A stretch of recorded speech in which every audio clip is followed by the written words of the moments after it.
Welcome everyone. My name is Francis Shen. I am the founding director of the Dana Foundation Career Network in Neuroscience and Society, and we're super excited for today's program with Dr. Corey Keller.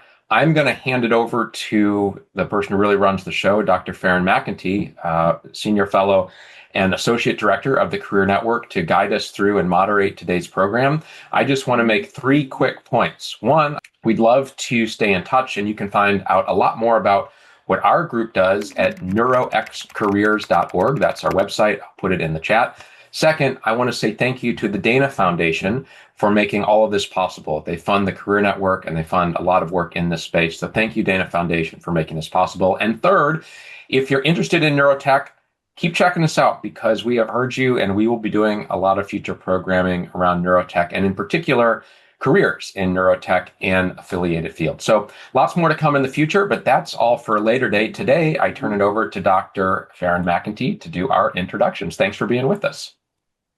Hello, everyone, and welcome. We are delighted that you have all joined us today. We are so excited to welcome Dr. Corey Keller. So I actually just came to become familiar with him through LinkedIn. So I'm going to post a link to his profile. Dr. Keller I guess, probably within the last 6 months, started up his own kind of mentorship platform and made himself accessible to anyone who was interested in chatting with him. And so it's really just a phenomenal demonstration of leadership and mentorship to do something like that. And so he's always posting, different insights from his experiences and sharing. And so I encourage everyone to follow him there. He will also be he also hosts his own events like this and fireside chats and one-on-one discussions. And so if you're ever interested in staying in touch with him and following along, that is the best place to find him. So I'm just posting that into the chat now. And I'll just kick off our introduction. So Dr. Keller has a multidisciplinary career spanning electrical engineering, computational neuroscience, psychiatry, neuroengineering, startups, and precision therapeutics. He offers a powerful example of many ways into neurotechnology. He's also a committed mentor who supports students and early career professionals navigating neurotech pathways in research industry, clinical work, and entrepreneurial spaces. So today we're going to have a kind of a moderated discussion. So some of you did submit questions in advance, and so I will be asking those questions of Dr. Keller. I know that Dr. Shen also has some questions he'd like to ask, and then we'll also, for the last 15 minutes or so, we'll have just an more moderated Q&A where you have an opportunity to put your question into the chat or raise your hand and ask a question directly of Dr. Keller. So with that, I'll just give Dr. Keller, if you'd like to just say hello and I'll offer some greetings. I'll hand it off to you and then we'll start with the questions. Hi, everyone, and thank you to both of you for the very kind introduction. And it's an honor to be here. I'm excited to speak to everyone. So the first question is going to be in the training and skills development area. And so this question is, for students transitioning from wet lab neuroscience into computational roles, what concrete milestones in Python, math, statistics, or signal processing would indicate they're prepared for a computational master's program? And if you feel like a question is like, you're not necessarily able to comment, you can just let us know. But that was one of the first questions. No, it's a fantastic question. Okay, we're jumping in. So transitioning from a wet lab to a more computational role, how do you know when you're ready? What are the skills to be learned? Computational skills in this day and age is, prerequisite to most jobs, and you can never have enough computational skills. There are a variety of ways in how to obtain those, anything from just doing it on your own, working with Claude side by side and tackling more computationally heavy projects to sort of tutorials and workshops and courses and boot camps. So when would I say you are ready for a computational master's, as I think the specific question? I'm not 100% sure. I think it's like a PhD program. It's PhD programs are getting harder and harder, and you're supposed to be learning your science in your PhD program, but depending on where you're applying to, you know, they're almost expecting you to have learned science already and published a paper and worked in 5 different labs. And so computational masters may be the same depending on where you're looking for, right? They want to teach you those computational skills in the master's program, and yet they want some of those computational skills before you get into that program. Um, so I don't have a great answer, but I think some sort of boot camp, some sort of active learning, um, some background knowledge in the computational space, I think would be helpful. But I've never served on the admissions committee of a master's program in CS or something like that. So I defer that question, but the more practice, the better for sure. Thank you. So we're going to now ask a question about career pathways. And so this question is, how essential is a terminal degree, such as a PhD or MD, for success in neurotechnology, especially and what impactful roles are available for professionals trained at the master's level? It's a great question. So is a terminal degree, how is it helpful or necessary as people move into neurotech? It's one I get really frequently. I also don't have a great answer. I haven't been on the hiring side too much outside of my role as Alton Neuroscience CMO. I think you either need an incredible network that when one of your friends or colleagues is starting a company or jumping into a company or already at a neurotech company, they can give you that warm intro or that terminal degree. Probably some combination of the two, coupled with geographical origin. I think if you are living far away from the US, and for better or worse, the US in neurotech in terms of funding and number of companies has really been outpacing, I think, a lot of the world at this point. Um, so, as a combination of right geographical area and right network, then I think the terminal degree may be less important. Um, Even then, you still need to get lucky, right? Your friend needs to be starting a neurotech company and say, hey, Crystal, you have some skills in project management that I really admire. Do you want to come join me in this neurotech space? Or I know you've been interested in neuroscience and have done working in a couple labs in your undergrad. Can you help us out early on? I think as those companies get established, as they get well funded, it's going to get harder and harder to get hired in that type of role without some sort of terminal degree. I do say, I think there is a space for social media improving your exposure and increasing your chances of getting a job. I think if you have a niche that you think you can provide for neurotech, let's just say you have a ton of experience in business strategy and from your undergrad, and you start posting about it in relationship to neurotech companies and sort of show your expertise and start networking. I think there is a space where a neurotech company might reach out to you for your skills, even without the PhD or without the master's. So I don't say that's the only way to find a job. The terminal degree is probably the easier way to get your foot in the door, but the terminal degree is also does not give you a ticket to a job afterwards either, right? The neurotech space is really, really small, especially outside of the US. And so just because you got a PhD in neuroscience doesn't mean you're going to get hired. You still need to learn how to network. You still need to do that well. So it's a combination of all of them. I don't know if that's helpful to think about. I often tell people, you know, try to network heavily, try to gain some exposure, do as many informational interviews as you can. If that's not working and you're not making progress towards a job, I think the terminal degree can help you get your foot in the door, but it's not going to you still need to network a lot. You still need to know the right people for after that degree. And I don't like telling people to go get that terminal degree just to get a job. I think they really should very much enjoy the science and the research because, especially a PhD, it's a really long process. And to just do it to get a job is usually not the reason to do it. Thank you so much. I wanted to just go back to one of the things you mentioned about obtaining or doing informational interviews. As someone, I'm sure you get approached so many times. What's the best way to approach someone and request an informational interview? And Yeah, it's hard.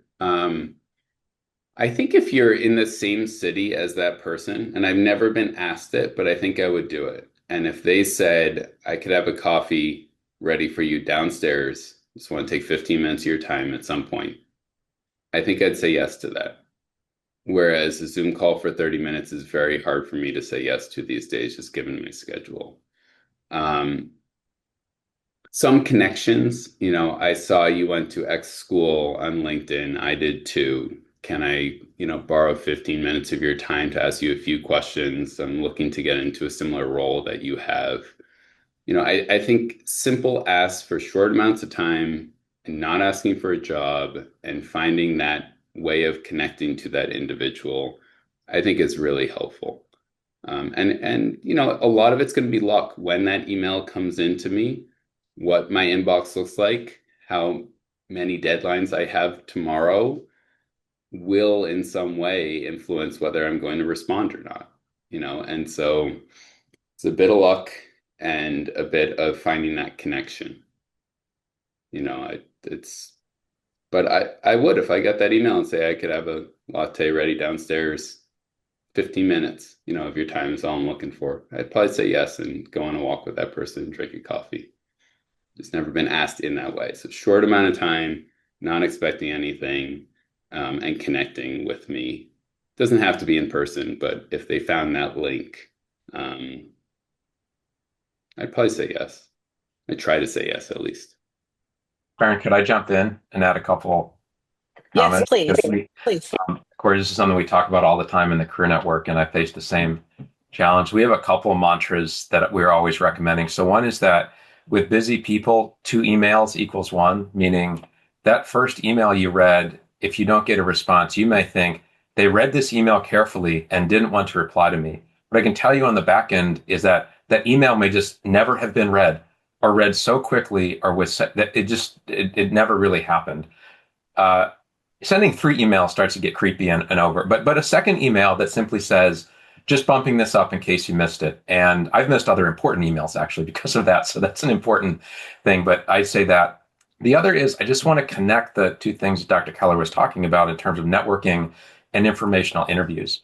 So I tell students all this all the time. The best way to get my time is to know my mom because I'm not going to say no to my mom. And then the second best is to know colleagues because and Farron and I have talked about this a lot. If Farron says, hey, I've just met someone, they're awesome, they'd really like to talk with you, I will talk with them because I respect Farron and her time. And I know that she wouldn't be doing that unless she thought this person was truly exceptional or could really connect. And so that's also related to this question about terminal degrees. One of the reasons, it's not the only reason, but one of the reasons to be in a degree program is both the skills you develop, the science you learn, but the networks you develop. And those mentors then become advocates for you.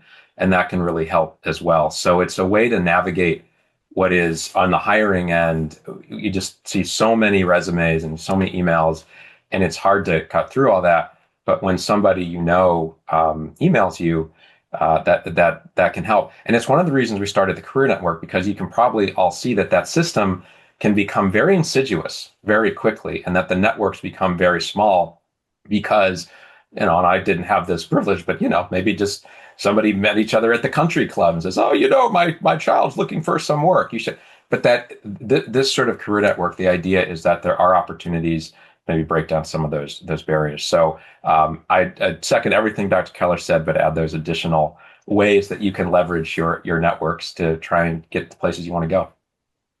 Yeah, I love that. And I would add a third reason why someone's not responding to your email is that they read it and they marked it as unread, meaning to respond to it at some point, but it might be a few weeks until they get back to you. And then you get, but that second email can also serve as a signal. If someone sent an email to 100 people, I kind of want to see how motivated that person is. And so I might let it sit just because I need to get to the other emails first. But if they bump it, I'll be more likely to respond. Less so, I was going to respond anyways, but I think it gives it a little bit more signal for that second email. I agree, a third gets a little creepy.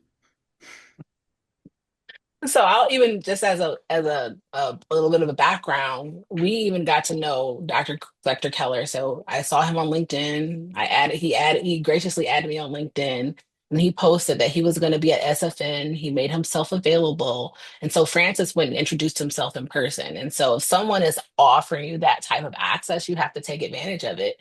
We don't even know, Dr. Keller might not have responded to my first email, but we took advantage of the opportunity to meet him in person. And so that's just another little bit of background. So um, I do have some more questions, and this is really more about your personal journey. And so really about the kinds of lessons that you learned along the way. So what were some setbacks you experienced that have really impacted your career trajectory.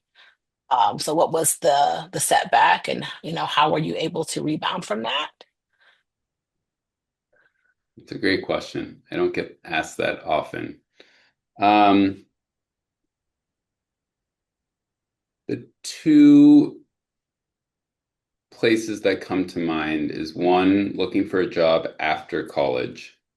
I applied to 30 plus jobs in the Boston area and didn't hear from anyone for, weeks. I think it was probably a couple months. I think I was in college looking for a research assistant job, but I eventually got one interview and got one job, and that job happened to be like in an epilepsy unit doing neuroscience. I'd never taken a neuroscience class before, and it sort of opened up my world to neuroscience. So not a setback, but got very lucky there. Setbacks. I mean, in research, there's setbacks all the time, right? Projects don't work, papers fail, experiments fail. Um, I had my P. That's not a great setback. Um, I mean, Alto was very complex in a lot of different ways. And coming back from Alto and having to make that decision and starting a lab in the middle of COVID was definitely one of the hardest things I've ever done. Um, Coming back to Stanford, where I didn't have any experiments up and running, I didn't have any people, and I wasn't able to do any human subjects research because that was shut down during COVID. Um, Certainly a big setback that took a while to navigate to start up a lab like it does. But then on top of it, I just didn't have any ongoing data, and we weren't able to collect any data. Um, so that was probably the biggest setback of my career. I've had grants about to get funded and then lost them. I've had papers that, never ended up going anywhere, and you spend a year working on them. Um, Definitely pivoted in fields. I went from liberal arts to engineering. I went from the MD program into the MD PhD program. Um, I guess I haven't had any like horrible setbacks in my career other than that one is coming back, around COVID was really, really hard. Um, yeah, I need to get a better answer for that. I will think about it some more. I There's understand. certainly there's RAs, two RAs that left in the same month, and halted data collection, and you scramble and you find new ones. Um, but yeah, I'll keep thinking. Well, thank you for that. Just to give everyone else here in this event a little bit of background. Would you mind sharing with us how your research lab is currently organized and kind of how you're spending your time right now in terms of dividing your responsibilities? Yeah, and just to clarify, in terms of how it's organized and how much I do research versus clinical versus like neurotech or within the research Within your space, research space, what does your team, what kind of roles is your team comprised of? So you mentioned having RAs. I'm sure you have people graduate wise, students, yeah. postdocs. Yes, your personnel. It's evolved over time. I think like many labs, when you don't have much money, when you start up, a lot of it's comprised of undergrads and volunteers and maybe a research assistant, maybe one postdoc. Right now, I've been really lucky. The lab's comprised of a lab manager, a senior staff scientist who's my co-director and has been in the lab for 5 years now, two instructors. Instructors at Stanford are like very senior postdocs, pre-faculty. Um, about four postdocs, three grad students, one PhD in neuroscience, one in bioengineering, another one in neuroscience, two research track residents in psychiatry. So these are MD, PhD residents that go back and forth between clinical care and having their research months. Um, and then two research assistants and a few undergrads. So it's getting pretty large at this point, but really spans the, you know, 18-year-old freshman in college to the much older, much more senior um, person running like a mini team within the group. And I'm really lucky. Three of them have K awards. Are about to get one of them's about to get a K award. Two of the other ones have K awards, and so they're just moving into faculty and looking on the job market, and so feel very lucky there. But they will be moving on soon. And so, as a follow up to that, I know we have a different range of career levels on the call, but how did the undergraduates specifically come to you? If, the undergraduate was looking for a research experience, how did they find you? I don't know how they found me, but definitely via email, usually is how that initial request comes in. I tend to prioritize Stanford students just because it's easier to have them take course credit and do research with you, and they're usually in person. But I've had lots of undergrads, work remotely from other institutions. Um, so via email, I'm not sure. I've never had like a call out for undergrads, but it's people, and I'm looking for people who are dedicated in that I know they probably can't spend that many hours per week, but ideally, they're freshman or sophomore getting interested in research and potentially have a longitudinal trajectory. Um, Interested in the work. And again, coming back to the computational skills in my lab, having computational skills will is almost necessary for the work that we do. There aren't that many other roles part-time without, here's some data and especially virtually, let's work with that data. But now AI is making all of that a lot more accessible. So it's good to see. Thank you so much. So, Francis, I know you said you had some questions for Dr. Keller, so I'm going to hand off to you. Thank you. Thanks, Corey, for being here. And I'll flag to the rest of the group that we're about to open it up. So get your questions ready. One of the questions I had is about substantive knowledge versus skills. A conversation I have a lot with students on different markets is how much hiring, whether it's within for a clinical research coordinator position or entry level neurotech, are looking for skills as much as they are about knowledge. And I'm wondering if you could say a little bit about and skills that could have been developed all different ways. People have come to my lab because they have skills in video editing that they learned somewhere else, and we just needed that. What sort of skills would you say are at the pantheon of most neurotech companies? Things that you're going to come in like, oh, good, you can do that. That's good. Yeah, it's a great question. And looking for a research assistant set of skills versus a data scientist in the neurotech company is going to be quite different, and the experience is going to be quite different.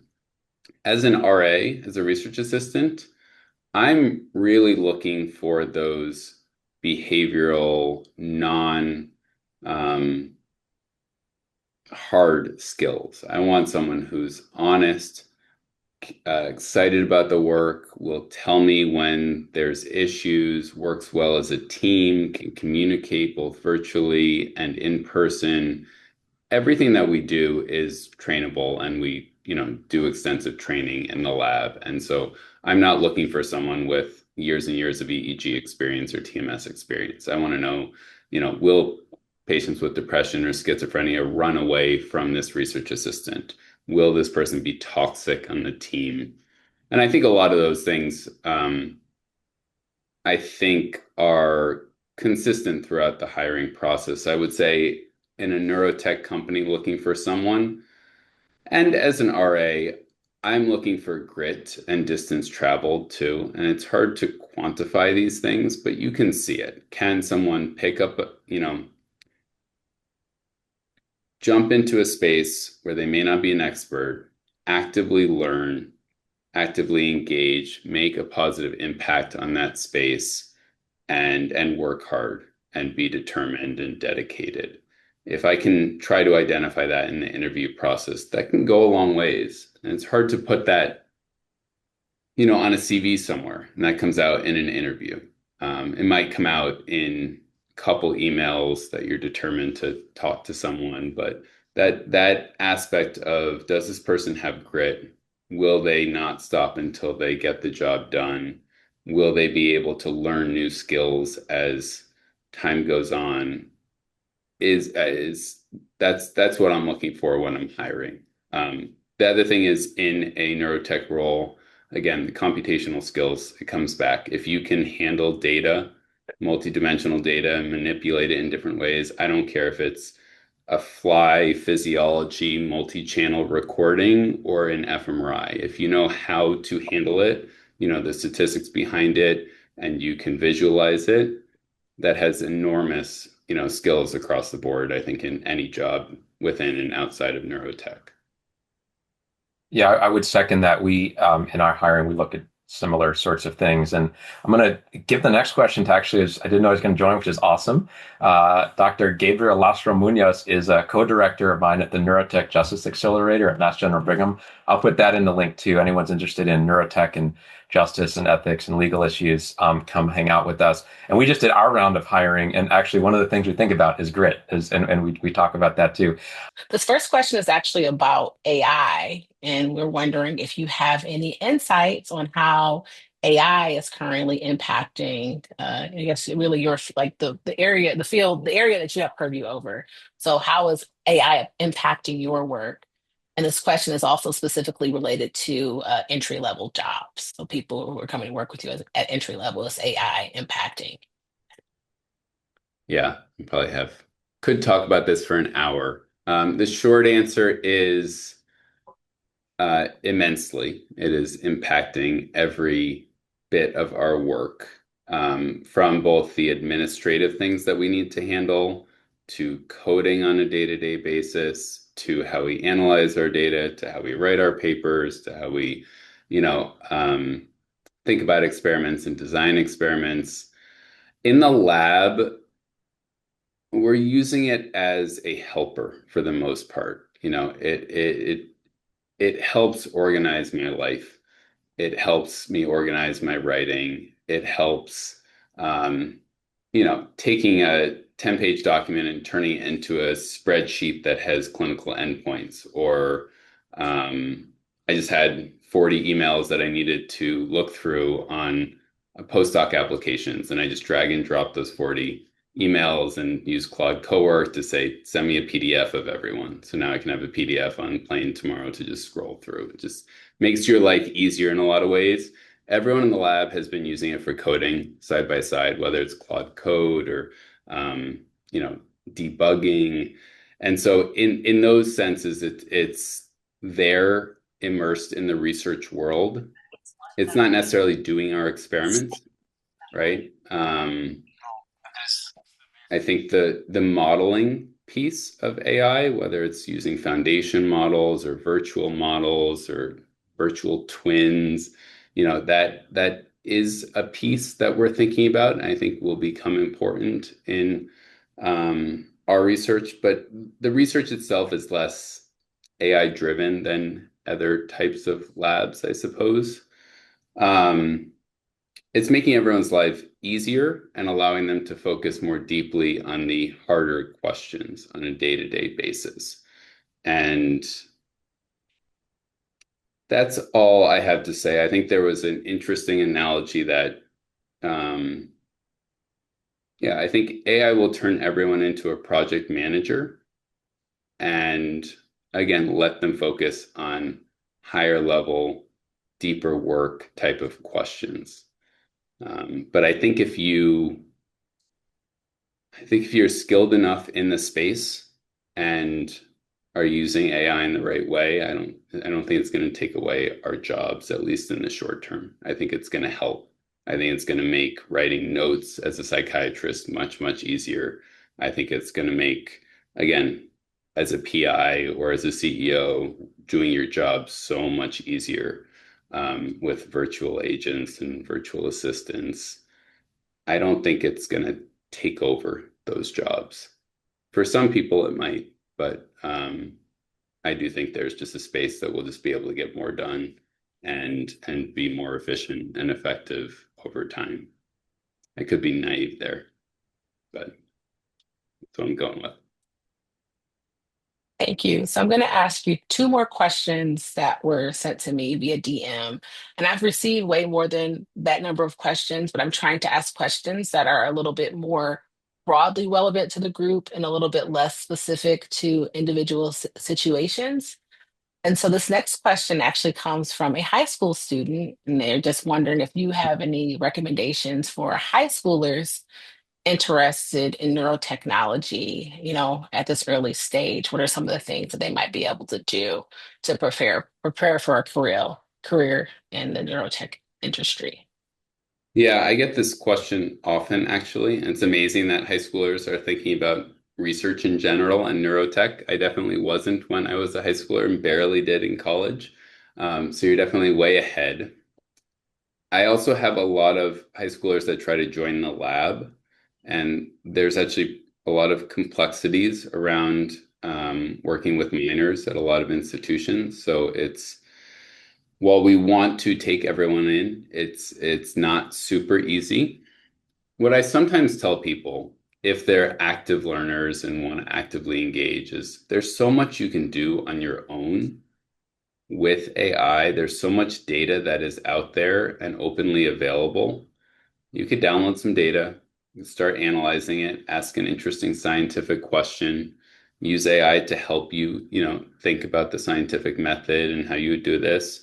You can write a blog on your results and your thought process. I think showing that work, you can talk about it on social media. I think that experience and exposure to science is really nice. I think it's, and when you're in a job application or looking for joining a lab later on, saying that you did this on your own by yourself, I think shows a lot of initiative.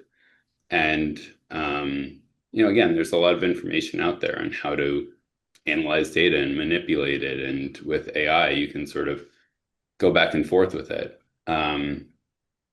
That's probably what I usually tell people. I think there are people, social media has given people access to um, people who help with thinking about the science and analyzing data, people who help think about different careers and career pathways. Um, but I would love to hear people's thoughts. I definitely want to help high schoolers more and early college students more than I feel like I can sometimes because I just can only take in a few people in the lab and I can give career advice to a few people every now and then, but it would be nice to have some sort of platform or some sort of space to for whatever questions high schoolers or early college students are having to be able to communicate and um, convey stuff there. Thank you. One question, this is something I don't even necessarily know the answer to, but do you have any role in the PhD or MD PhD admissions at Stanford? Because we had a question about, applying and, if you have any insights to applying or differentiating yourself when you're applying to a graduate program. Yeah. I don't on the MD PhD side of things. I do on the one of the PhD programs. Um, it's unbelievably hard. I mean, at Stanford, it's like 1,000 applications, and they narrow it down to 10 people. And so, how to differentiate yourself? It's everyone's going to have a good GPA. Everyone's going to have good letter of recommendations. I mean, research is an easy way to differentiate yourself. You have that first author poster that you gave at a conference. You have a middle author paper somewhere in there. You have a vision in what you want to be doing and why you want to be doing it. Again, that grit or distance traveled, we are actively looking for it. And if you make it really hard to find, even if it might be in there, it's hard. But writing about it in your personal statement, um, telling us your journey and why you think you're ready for a PhD program, right? That's a certain level of leadership, a certain level of grit and determination, resilience, experience in research, success in research. Like, you kind of need all of them. And that's not true for every institution, but the PhD programs are really hard to get into. So I think you need a lot of it. That being said, like, we've had tons of people that we interview with really low GPAs that have an amazing story, great distance traveled, tons of experience, glowing letters of recommendation, right? So you don't necessarily need all of them, but you do need that story to tell, and it needs to be compelling.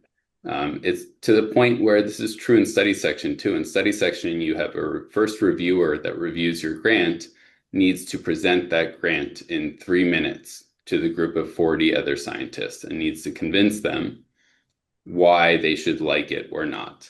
And in the same way, you have a reviewer one that reviews a PhD application that presents that individual's application to the group in 3 minutes or 2 minutes.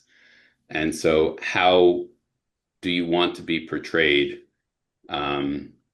should be reflected in your application. But I think that grit, determination, fire in your belly, plus experience and deep experience, and story and vision, I think all those things are high on my list in terms of priorities because the PhD program is not easy and it's very independent and it's long and you need to be able to show that you really really want this for the right reasons. It's not just to get a job, that you've had hard times in the past and you've been resilient, that you've been successful in labs and people can talk about it. So I try to highlight those things. Baron, could I jump in with a couple Yes. I just wanted to note that I put it in the chat. For high school students, there's a group called the International Youth Neuroscience Association. We've partnered with them. They're really active and really great. So I put the link in there, and they cater not just to high school students, but especially high school students. And then we put the Neuroscience and Society Career Network put together a compendium of resources for those who have an interest in pursuing a career in neuroscience. I put the link in there. These are research opportunities because I want to double or triple down the idea that differentiating yourself by previous research, especially publications, is really important in large part because it's so hard to get all the way to the finish line. So it's not just that you've shown you're smart and you have experience, it's that you made it through to the end. You finished a marathon, which it can feel like to get something published, but you may not have opportunities for research. Maybe you're at a school that doesn't have the sorts of opportunities you want. So that list online is from others, but we've compiled it. That might offer some options for you. Could I ask Dr. Keller a question related to admissions as well? And I get Yeah, this can I question. just add one piece Yeah. as I'm thinking about it? I think a lot of people might shy away from showing up differently on an application from someone else. And like people think they want that straight line that you did neuro in college and worked at these labs and was successful. That's great, but I want to see what makes you different, right? I want to see what that windy path was for you. I want to see that you grew up in X, Y, and Z, or you studied something completely different and applied that to your neuroscience lab when you came in. So I would highlight those pieces and don't shy away from what makes you different from the pack. Sorry, Francis. Yeah, no, it's great. I had a follow-up question about industry, and this is a version of a question I get on the law school admissions or JD PhD side. And the question goes like this. I didn't get into the top school I wanted to, but I have gotten into a couple schools, but they're not as highly ranked, but I think it can do well. How much does the whatever words you want to use, prestige or rank or reputation of an institution matter? And and I don't know the answer for neurotech because it's a place in broadly Silicon Valley where everything from Peter Thiel says, forget college altogether, just focus on being a great entrepreneur. And then you have others who might say, well, boy, it looks like all they're hiring, they're doing straight from a pipeline from just a few schools. So I'm wondering what your feel is of neurotech right now and how you would respond to a student who says, how much does the school I do my degree at matter? It's a great question. I don't know. I do know you can go through those prestigious institutions, barely publish one paper, not network, and never find a job. And then you can go through another institution, maybe slightly lower, publish four great papers, network the whole way, and you'll get a job right out of the PhD. So, will being at Harvard help you get your foot in the door for an interview? Yeah, probably. But I think you need all of the other components too.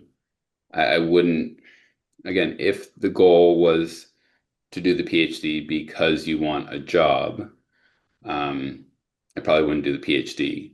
But I think going to another PhD program, again, it's really focused on the lab too. There are so many amazing labs around the country and the world that you can have great research experiences. You can publish really high impact journals. If I'm looking at it, I don't really care where you went to and did the PhD. I care what lab you were in, if you were successful, if you could publish. When you interview, you can actually talk about that work and have ownership for that work. So, and I think that's true for the Stanford admissions too. It's a very small data point of where you went to college. It's not, it's a part of your journey, but it's a small part of your journey.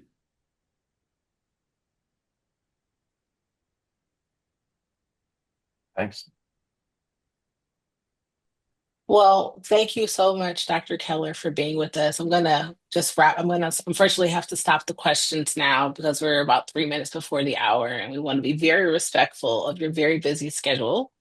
Mhm. So I just want to, if you have any closing thoughts, I'd like to invite you to give any closing remarks and let people know where they can find you if they ever, want to hear more from you. Yeah, no, thank you for having me. It was a pleasure. It's always fun coming on and talking about these really important components of the journey, even outside the science. So, best way to find me and my thoughts, I guess, now are on LinkedIn. If you're interested in, parts of the lab, there's a lab email that you can email, but it's hard to answer everyone's questions. It's hard to connect with everyone. And so I wish I just had more time. But you guys are thinking about the right things. You're coming to the right events. And, I wish you all the best. Very simple. What in-person events or big virtual conferences or events? We met you at Society for Neuroscience. That might be one. What are the other networking places that you'd say, hey, if you can get over there, just you might find me there, me and you, or my colleagues. Are there any of those that you'd recommend or we might find you at? That's a great question. And actually, SFN I hadn't been to for 10 years. There's a couple brain stimulation conferences that I go to. There's an international brain stimulation and then a US New York City brain stimulation one. There's Society for Biological Psychiatry, which I usually go to, but those are, pretty specific scientific conferences. Um, Honestly, I mean, around Stanford is probably the easiest if people are in the Bay Area and, I can make some time.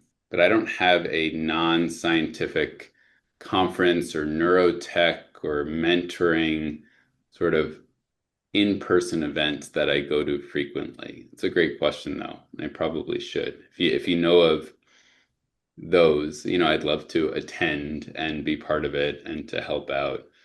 Um, yeah. Good Cool. question. Well, on the other coast, I will finish by plugging. First of all, I'll give the final word to Farron, but I just want to plug the Neurotech Justice Accelerator at Mass General Brigham. I didn't know that Gabe was going to join today, which is great. He's one of the co-directors. Neurosurgeon Teresa Williamson is a co-director. And we have a Neurotech Justice Summit in person, free on June 12th. This is a center for trainees at the intersection of neurotech, ethics, law, and social issues. So come check that out. Check the career network out, neuroxcareers.org. And Dr. McAtee, let me send it back to you to send us home. We're so grateful to Dr. Keller for his time and for all of you participating and asking so many insightful questions. We look forward to having more opportunities to engage with this community. And I also will plug, so prior to this event, Dr. Keller did kind of participate in a Career Network interview. And we'll be publishing that on our website shortly, and you'll have an opportunity to learn a little bit more about his background and how he got to where he is. So thank you, Dr. Keller.